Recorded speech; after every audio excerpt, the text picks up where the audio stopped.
mooy Macky Sall ak ñi mu àndal il faut ñu duma leen duma gu leer naññ ci élection locale loolu bu amee dootul sañ a taxaw ci kanamu Sénégalais yi di xalaat sax troisième candidature moo tax élection yi mooy Macky Sall ak ñi mu àndal il faut ñu duma leen duma gu leer naññ ci élection locale loolu bu amee dootul sañ a taxaw ci kanamu Sénégalais yi di xalaat sax troisième candidature moo tax élection yi bu leen jàpp ni élection locale la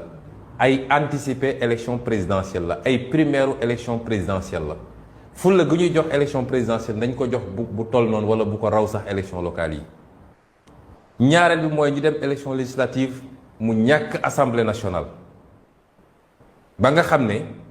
opposition mooy téye assemblée nationale am sañ-sañu wote ay loi yu baax ak dindi fi loi yu bon yi ñu fi wote